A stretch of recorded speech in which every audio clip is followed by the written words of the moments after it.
Is this a sort of a recreation, if you will, of your Broadway thing, or how does that work? It's elements of Fame Becomes Me, which was my Broadway show, but it's just me. You know, Fame Becomes Me was a satire of a one-man show with a full cast, and this is just me by myself because no one is willing to work with me at this point. So it's a lonely world, and so I do about 4 of these.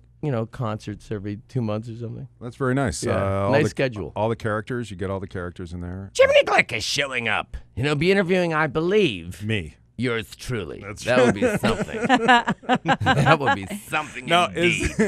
Is that... Ed Grimley will be there. Oh. Frank the Wedding Coordinator will be talking about the candidates and the quality of the candidates. There you go. I love Frank. He says of John McCain, he is too old. The only time he doesn't have to pee is when he's peeing. Which, by the way, yeah. So is Jiminy Glick, is that based on that Skip E. Lowe guy? Is that a real thing? No, everyone thought that. It wasn't. It was more Merv. And there was a guy, I invariably meet people, all these characters are combinations of people, but I meet characters and then I hear a voice and I put it away in my brain for about 30 years and it comes out. And there was a guy who lived when I was a kid on my street in Hamilton, Ontario, and he owned the Kenmore Theatre.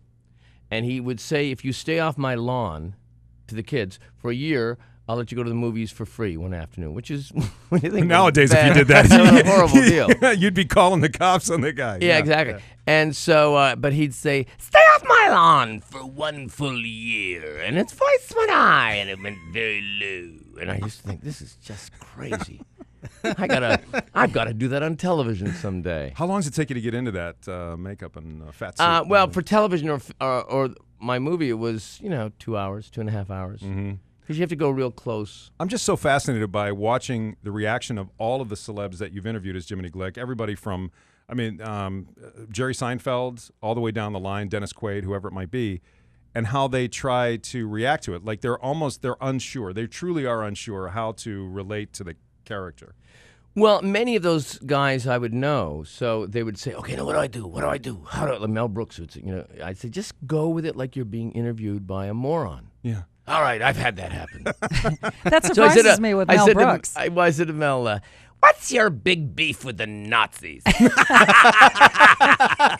he just tried to answer it, and then he started laughing. He said, "This is the craziest interview I've ever done." I said to Steven Spielberg, "When are you going to make the big one that connects with the people?"